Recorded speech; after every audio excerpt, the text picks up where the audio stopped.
Hey there, this is Dara Connolly, fearless confidence coach who helps you speak up to be heard, kick fear to the curb, and be TEDx confident. In this video today, we're going to be talking about how to express more assertiveness and confidence without appearing as arrogant. We're going to be breaking this down into three parts. The first part will be what arrogance really is. Part two is what is the state of true confidence. And part three, the $1,000,000 question is how to get into that state of true confidence. Before we get started, don't forget to hit the subscribe button if you're watching this on YouTube and the bell to be notified when I publish new content. And be sure to follow me on Instagram where I post different tips that cannot be found here. And if you haven't yet grabbed your free confidence tips on my website, you can do so now by hitting the link below at daraconnolly.com. So let's go ahead and get started. In part one, what is arrogance really? Arrogant people don't care about other people's feelings and are only thinking of themselves. And when I had a client just ask me recently, well, what if I express more assertiveness? Won't I cross over to arrogance? The truth is, just the fact that she was asking that question tells me she is far from being arrogant. This may have happened to you. Have you always wanted to be more confident, but you worry that people will think you're too arrogant if you are? You see, when we worry if our confidence will alienate others, it prevents us from accessing deep confidence and inner strength. It's like we're holding back from being our true selves.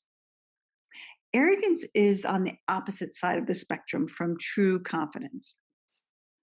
Arrogant or cocky people are usually wearing a mask that makes them hide from their deep insecurities. They're not comfortable opening up or being vulnerable, so they become arrogant. Think about the last time you were confronted with a really arrogant person. Did you notice the scowl on their face or the anger that they carried? It's usually so thick you can feel it. You can sense that energy in the room. You may actually begin to feel compassion for all that that person is going through. You see, often arrogant people have resorted to using control tactics in an attempt to mitigate their fears. Oh, arrogant people will see everyone else as their competition, and everything they do in life becomes a race, a battle, or a confrontation. But if that's not how you view the world, where everything is a competition or a confrontation, then you don't have to worry about crossing over into arrogance. That's very much far from what assertiveness is. Let's get into part two, where we talk about what is the state of true confidence.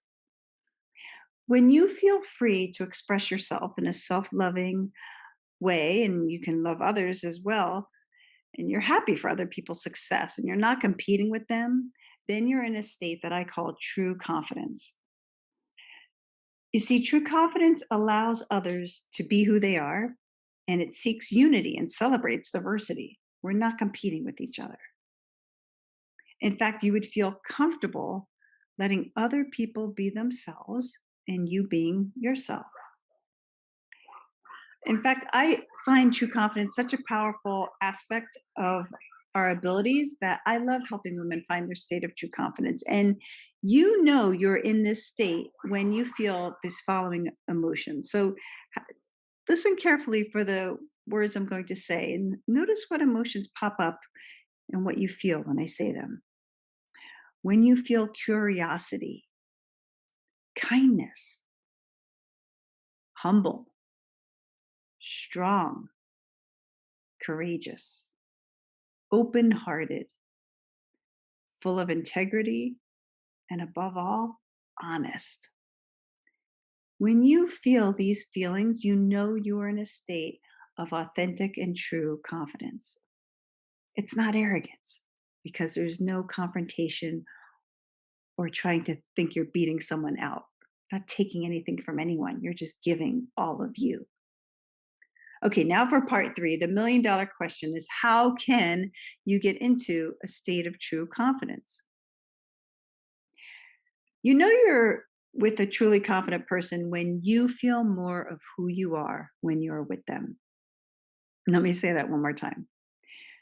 You know you are with a truly confident person when you feel more of who you are when you are with them. Here's a few questions that may help you get yourself into a state of true confidence. Okay, coming back to the words I talked about in part two, let's turn these into a question. How can you be more curious? How can I be more kind? How can I be both humble and strong? How can I show courage? How can I open my heart even more? How can I live with more honesty and integrity? And the last question, which is such a powerful one, how do I want people to feel when they are with me? Ooh, that's a good one. Every time you come across an arrogant person in life, I want you to stop and remind yourself that they are just hiding behind a mask, a very wonky mask, but they're hiding. And you may be able to really take that in and eventually feel compassion for them. They're hurting deep down. And then you do the best you can to be your true self as you can when you're with them. See, the more that you're authentically yourself and showing who you are, the strengths and the vulnerabilities, you become more confident. Remember, arrogance is a million miles from true confidence. Arrogance is never the goal if you want to build long lasting self esteem and deep confidence.